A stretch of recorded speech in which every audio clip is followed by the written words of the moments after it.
मराठी मॅट्रिमोनीवर मिळतो सगळ्यात जास्त चॉईस। मराठी मॅट्रिमोनीने लाखो स्थळं जुळवली आहेत। यापेक्षा चांगली गोष्ट काय असू शकते? मराठी माणसांची नंबर 1 चॉईस मराठी मॅट्रिमोनी। कबूतरखाना बंदीच्या समर्थनात आज मराठी एकीकरण समितीचं आंदोलन। आंदोलनाच्या पार्श्वभूमीवर दादर येथील कबूतरखान्याजवळ पोलिसांचा कडेकोट बंदोबस्त। दादर पोलिसांकडून मराठी एकीकरण समितीच्या पदाधिकाऱ्यांना नोटीस। आज आंदोलन न करण्याबाबत मराठी एकीकरण समितीला नोटीस। कबूतरखान्याबाबत आज हायकोर्टात सुनावणी। कबुतरांना खाद्य दिल्याप्रकरणी 1,32,000चा दंड वसूल। कोर्टाने दिलेल्या बंदीच्या आदेशाचं उल्लंघन। अणुऊर्जेचं समर्थन करणाऱ्यांकडून पर्यावरणाचं प्रेम शिकायचं का? पीओपी मूर्ती संदर्भातील अनिल काकोडकरांच्या समितीवर उद्धव ठाकरेंची टीका। तर आरेचं जंगल कापणाऱ्यांच्या सूचना का ऐकायच्या? ठाकरेंचा सरकारवरही निशाणा। आज मुख्यमंत्र्यांच्या उपस्थितीत राज्यातील गणेशोत्सवासंदर्भात महत्त्वाची बैठक। गणेशोत्सवाच्या पार्श्वभूमीवर उत्सवाची रूपरेषा, कायदा आणि सुव्यवस्थेबाबत बैठकीत चर्चा होणार। तुळजाभवानी मंदिर नूतनीकरणाला जितेंद्र आव्हाड यांचा विरोध। मंदिराला कुणालाही हात लावू देणार नाही, आव्हाडांचा इशारा। तर धाराशिवमध्ये आव्हाडांच्या गाडीसमोर भाजप कार्यकर्त्यांची निदर्शनं। मुंबईत घर नसल्याने सातपुडा बंगला सोडला नसल्याचं धनंजय मुंडेंचं स्पष्टीकरण। तर उमेदवारी अर्ज भरताना धनंजय मुंडेंनी दिलेल्या प्रतिज्ञापत्रात मात्र मुंबईत घर असल्याचा उल्लेख, सूत्रांची माहिती। 15 ऑगस्टला मांस विक्रीसह कत्तलखाने बंद ठेवण्याचा 5 महापालिकांचा निर्णय। तर 15 ऑगस्टला मांसाहार विक्री बंदचा निर्णय काँग्रेस काळातील। 12 मे 1988 रोजी तत्कालीन काँग्रेस सरकारने घेतलेल्या निर्णयानुसार बंदीचा पालिकेला अधिकार आहे, राज्य सरकारकडून स्पष्ट।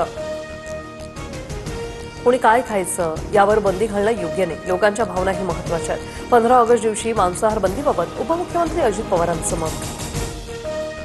बाळासाहेब ठाकरेंनी सुरू केलेल्या साप्ताहिक मार्मिकचा 65वा वर्धापन दिन। रवींद्र नाट्य मंदिरात संध्याकाळी 6 वाजता वर्धापन दिन साजरा करण्यात येणार। उद्धव ठाकरे मार्गदर्शन करणार। मंत्री प्रताप सरनाईकांच्या म्हणण्याप्रमाणे सर्वांना निधी मिळाला, मग एका आमदाराला महत्त्व कशाला देता? यंदा सर्वाधिक 22,000 कोटींच्या निधीचं वितरण। संजय गायकवाडांच्या दाव्यावर अजित पवारांचं उत्तर। अमरावतीच्या अचलपूरमध्ये फिनले मिलच्या कामगारांचं 7 दिवसांपासून शोले स्टाईल आंदोलन। कामगार आजपासून अन्नत्याग आंदोलन करणार, वेतनासंदर्भात तोडगा निघेपर्यंत आंदोलन सुरू ठेवण्याचा इशारा। राहुल 48 लोकसभा मतदारसंघातील मतदान हेराफेरीचा डेटा राहुल गांधी लवकरच समोर आणणार।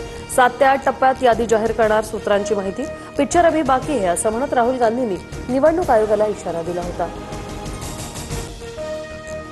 राष्ट्रकुल 2030 स्पर्धेसाठी अहमदाबादची निवड। आयओएच्या विशेष सर्वसाधारण सभेत आज शिक्कामोर्तब होणार। देशभरातील 4 नवीन सेमीकंडक्टर प्रकल्पांना मंजुरी। 4,600 कोटींची गुंतवणूक, केंद्र सरकारचा मोठा निर्णय। कॉन्स्टिट्यूशन क्लबच्या निवडणुकीत भाजप खासदार राजीव प्रताप रुडी विजयी। भाजपच्याच संजीव बलियान यांचा 100पेक्षा जास्त मतांनी पराभव। सेल्फी काढण्यात आलेल्या व्यक्तीला खासदार जया बच्चन यांनी ढकललं। निवडणूक आयोगावरील आंदोलनादरम्यानचा व्हिडिओ व्हायरल। तर जया बच्चन भांडणारी कोंबडी, कंगना रनौत यांची टीका। माजी क्रिकेटपटू सुरेश रैनाला ईडीचं समन्स। बेटिंग ॲप प्रकरणात आज दिल्लीतील ईडी कार्यालयात चौकशी होणार। राज्यात पावसाचा जोर वाढणार, पूर्व विदर्भात मुसळधार पावसाची शक्यता। तर मुंबई परिसरात मेघगर्जनेसह पाऊस पडणार असल्याचा अंदाज। उत्तराखंडला पावसाचा रेड अलर्ट। देहरादून, नैनिताल, हरिद्वार, पौंडीसह अनेक जिल्ह्यांना इशारा। काही दिवसांपूर्वी झालेल्या ढगफुटीत 4 जणांचा मृत्यू, तर 100हून अधिक जण बेपत्ता। मराठी मॅट्रिमोनीवर मिळतो सगळ्यात जास्त चॉईस। मराठी मॅट्रिमोनीने लाखो स्थळं जुळवली आहेत। यापेक्षा चांगली गोष्ट काय असू शकते? मराठी माणसांची नंबर 1 चॉईस मराठी मॅट्रिमोनी।